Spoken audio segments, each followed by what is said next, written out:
আজকে সকাল সকাল জিপ নিয়ে বের হয়ে পড়লাম একটা অজানা রাস্তার উদ্দেশ্যে। আজকে আমরা ঠিক করছি অফ রোডিং করব। ইতিমধ্যেই আমাদের নির্বাচিত রাস্তাটায় আমরা চলে আসছি। অফ রোডিংয়ের একটা মজা আলাদা, তাও যদি হয় আবার চারিদিকে পাহাড়ে ঘেরা মাটির রাস্তা, আঁকাবাঁকা বন জঙ্গল, তাহলে তো আর কথাই হয় না। অলরেডি আমরা কিন্তু চলে আসছি আমাদের সেই কাঙ্ক্ষিত আঁকাবাঁকা পাহাড়ি রাস্তা, সবুজ গাছপালায় ভরা। মাঝে মাঝে দেখেনি যে রাস্তার ভিতর কি পরিমাণ কাদা, পানি, ব্যাপার না। পরবর্তীতে আরো কঠিন, আর আবার আসছে পানি। সমস্যার সম্মুখীন আমরা হতে যাচ্ছি। যদি কপাল ভালো থাকে তাহলে হরিণ, বাঘ, বিভিন্ন বন্য প্রাণীও দেখতে পারি আমরা। সাথে থাকেন, আপনারাও দেখতে পারবেন। আর যদি কপাল ভালো না থাকে তাহলে শুধু অফ রোডিংয়ের মজাটাই নিয়ে চলে যেতে হবে এখান থেকে।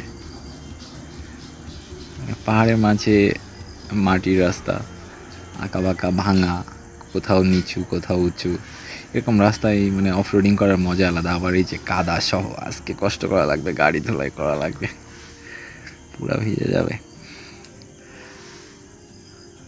এবার মনে হয় উঠবে এখান থেকে গাড়ি।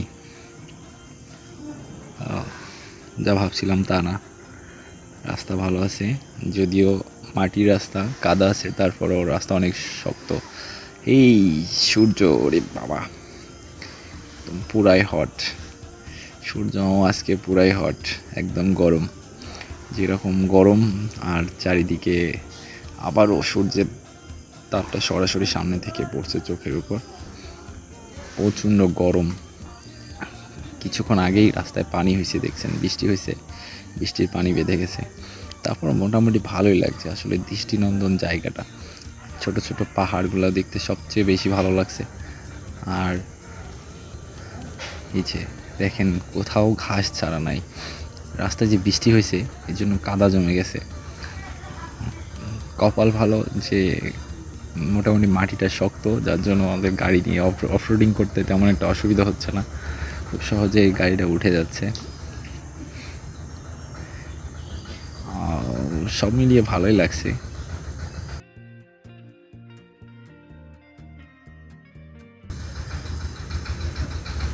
জঙ্গলের মধ্যে, এমনিতে আমরা পাহাড় অনেক ভালোবাসি সবাই।